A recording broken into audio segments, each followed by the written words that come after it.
Nothing really fails in religion like miracle claims do, at least once the skeptics sink their teeth into them. These things are simply not defensible because they have no evidence for anything. It seems to me is completely irrelevant. It matters only what you can prove. So why not try that?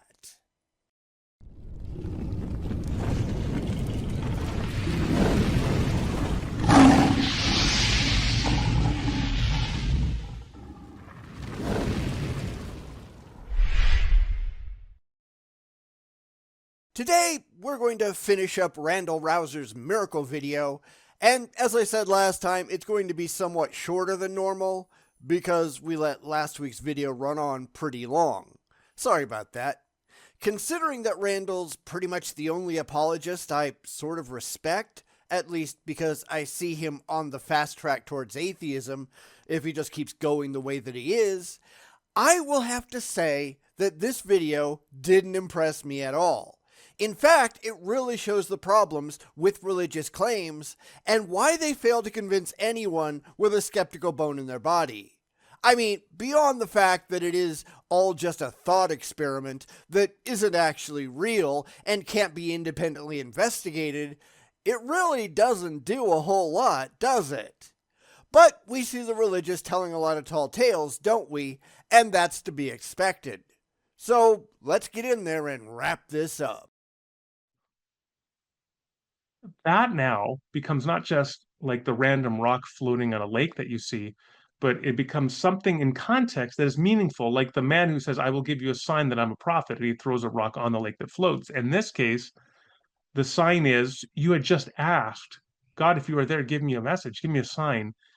And within 15 minutes, you see that book that you had had that transformed your life 30 years plus years before with the inscription, it's all true. You find that same book in the bookstore. So let me get this straight. You think coincidences are miracles? Are you nuts? Because we have to go back to what our definition of a miracle is. A miracle is a surprising and welcome event that is not explicable by natural or scientific laws and is therefore considered to be the work of a divine agency. Yet there is nothing there that points to any divine agent. This is all just an argument from ignorance. It only works if you presuppose the existence of a God. But you have no evidence to back that up, so why in the world would you actually do that? In the case of the religious, it's because they just really want it to be true, but that's foolish, isn't it? What you wish was true doesn't make it true, and it's the actual truth of the matter that matters, at least to rational people. It's videos like this that remind us that Randal still has a long way to go before he becomes a truly rational, skeptical individual, and I really hope that happens, but after watching this, I don't really know. It doesn't matter what you want to believe. It matters if what you believe is actually true, and here he's got absolutely nothing. It's just more, well, it seems to me theology, where they take the stuff that comforts them emotionally and insist that that's really what's going on because they care more about their feelings than they do about the facts.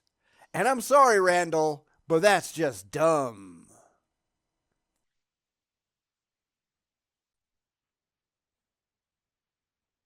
Now, note that there were no violations of natural law here.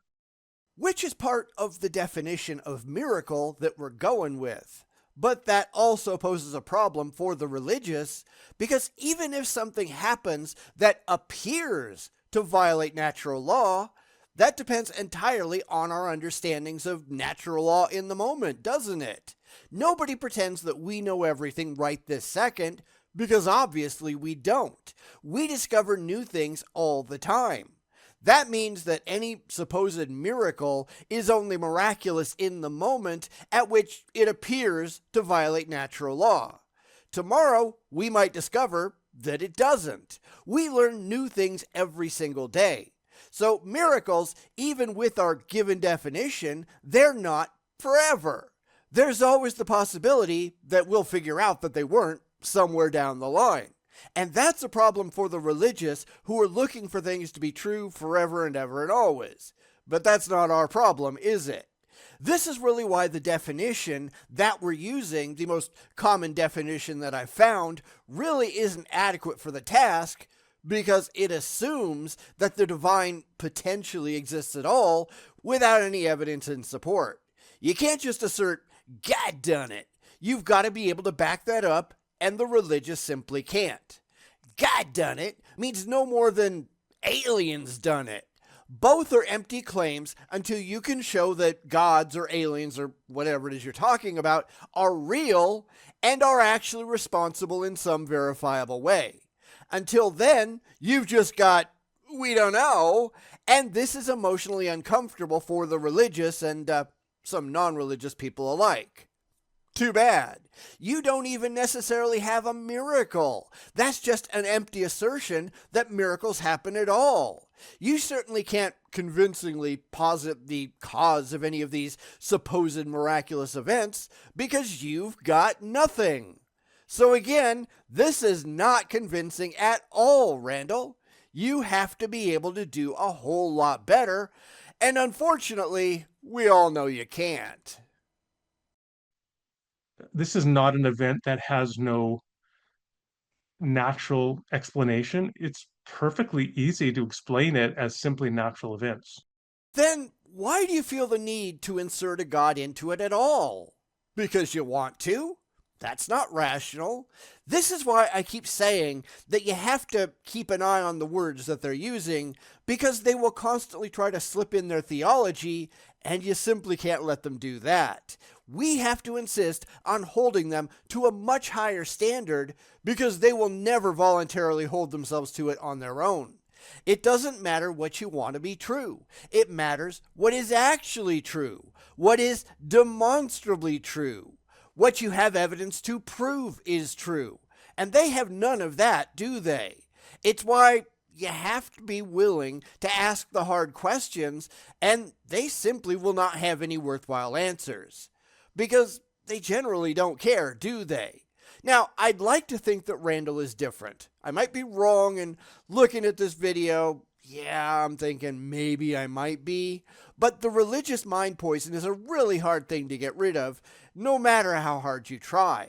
You have to get so comfortable asking the hard questions and expecting rational answers. And the religious, even recently deconverted atheists, they tend to have a really hard time doing that. Skepticism is absolutely essential, and it has to be applied evenly and consistently to positively everything. Your feelings just don't matter. And that's where the religious tend to go wrong. You know, that the book, you got rid of it at a used bookstore in London 30 some years before, and maybe somebody bought it and then they came over and ended up in Indiana and then they got rid of their books and you just happened to walk in and see that book on that afternoon. Yep, it could have happened that way. Or maybe someone has been stalking you for decades, and when you sold that book, they went in, they bought it, and they've been carrying it around with them for the last 37 years until they saw you coming into a store in Indiana. They followed you in, and they slipped it onto the shelf without you ever seeing them. Hell, maybe they've been doing this forever, and you just didn't stumble across the book before. They took it back, looked for the next opportunity over and over and over again. That is a much more rational explanation than God done it. Now, that's still kind of a stupid explanation, because who the hell would do that? But the only answer that we're likely to come up with for any of this is we don't know, and we need to learn to deal with that. At no time is it ever rational to assume an undemonstrated invisible man in the sky was responsible until you have the evidence that said invisible man in the sky is real and actually did the thing in question. If you can't reach that point, then God is never going to be a rational candidate explanation, and that is something that the religious just don't like. Well, too fucking bad. Perfectly explicable in terms of chance. No need to invoke a divine causal agent to explain it.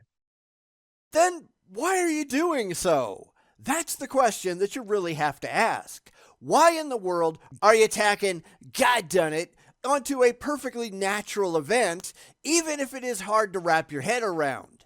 Because you could also say, aliens done it. For all you know, aliens found that book, replicated it identically thousands of times, and slipped it into every used bookstore on the planet. It wasn't so that you could find it. They have their own inscrutable reasons, but you just so happen to come across one by chance.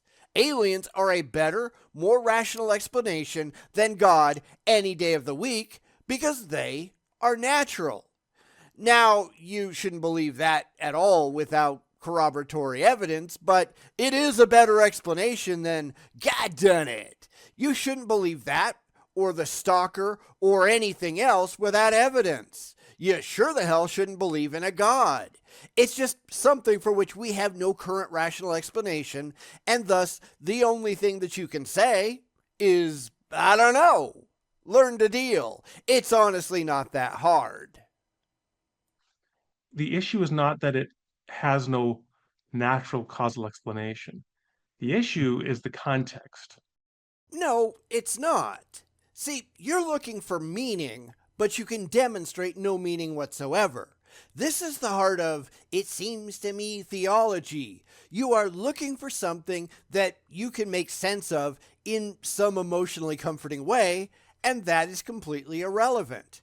The only thing that matters is the truth and how you reach it. And you are not reaching truth, you are reaching comfort. Well, the world doesn't owe you comfort, I'm sorry to tell you. You need to figure that out. Shit happens, and there you go. You can never reach a God without evidence for a God. Not, it sounds like God to me, but actual demonstrable, verifiable evidence that a God, any God, not just the one that you happen to like, exists, and you are nowhere remotely close to doing anything like that. God is just the automatic explanation that Christians rely on when they can't easily solve a problem.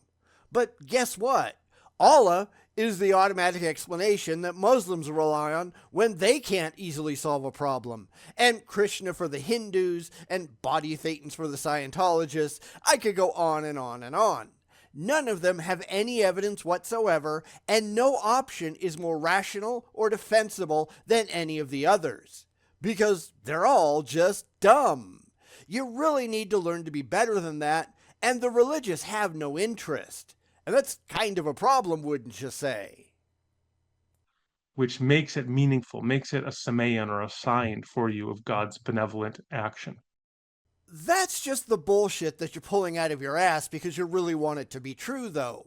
This is why they can't convince atheists of anything, because they have nothing at all to present that anyone with a brain would take seriously. Theists, not just Christians, but all theists, they fundamentally lack a grasp on reality because they don't want one. The world is just too scary a place for them to live in. That doesn't mean it doesn't exist, though. You have to learn to deal with the reality that you actually live in and don't figure that your emotions mean a damn thing. And the religious have zero interest in that. That's why they all fail the way that they do. They are all making the exact same mistakes and they couldn't care less. They are leaping to the things that make them happy without giving a shit if any of it is true. God done it is never going to be a credible explanation without evidence for a real existing God. Pointing that out to them is the fastest way to make them run away because they don't want to have to deal with that. They'd rather live in their comforting emotional bubble because the real world is beyond their ability to cope. And that's all they're doing. Coping. Sad, isn't it? So, my question for you, as I presented that case scenario, if that happened to you, you walked into that used bookstore, asked for a sign from the divine, and you saw that book 10, 15 minutes later on sitting on the shelf that you'd gotten rid of 30 plus years before. I will let you finish that thought, but let me ask you this first. If the same thing happened to a Muslim, would that be evidence that Allah exists? Or if it had happened to a Hindu, would that make it more likely that Krishna was real?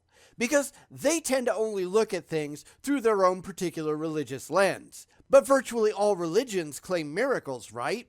So if this exact same thing had happened with a Hindu book and the Hindu had written Krishna is real inside the cover, would that convince Randal to start worshipping the Hindu pantheon? And the answer, of course, is no. He'd find a way to rationalize his way around it. It was the devil. The devil did it. Well, can't you just say that about any of these hypothetical events? This is all just bald rationalization.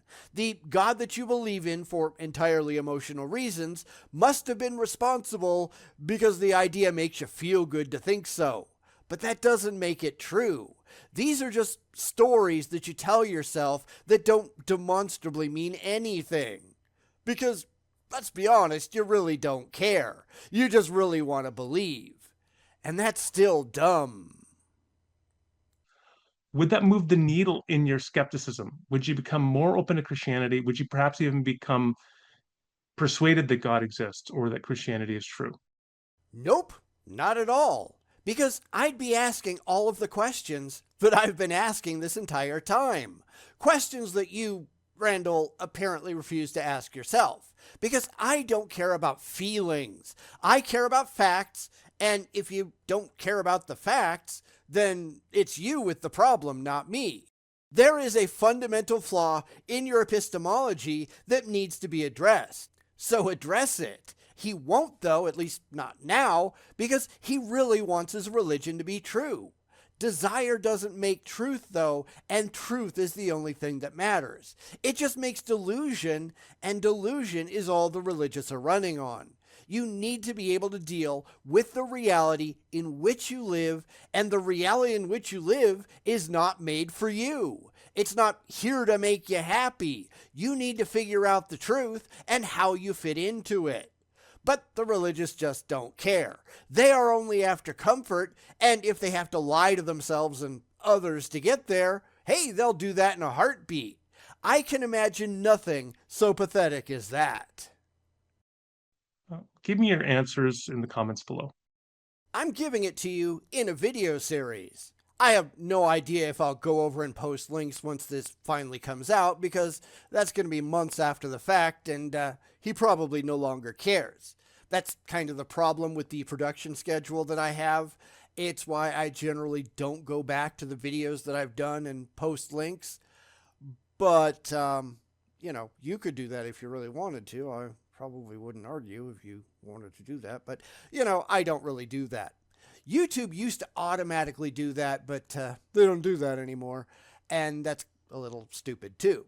If you'd like to go around and post links back to all the videos that I've done, please feel free.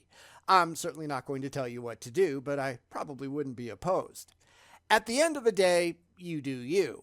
It might be interesting to see which apologists just delete the links and which ones let them stand. I don't know. I'm just rambling now because this whole thing was kind of dumb. I'll just knock it off. Anyway, what did you think of Randal's miracle claim, or his story, since it wasn't really a claim, it was just something he made up? Would that convince you? Let me know down in the comments, because it certainly did nothing to move the needle for me. You can't just start with a belief and say, it's just got to be that, because it strokes your ego to think so, and that's really all the religious are doing, aren't they? They can't ask the basic questions that really need to be asked because they don't care about the actual truth. In fact, I'd say they're terrified of it. And that's not really a good thing, is it? Sorry again for the somewhat shorter video, but the Super Cup fans will be happy in the end. So take care, don't fall for any of these stupid claims, and I'll catch you all next time.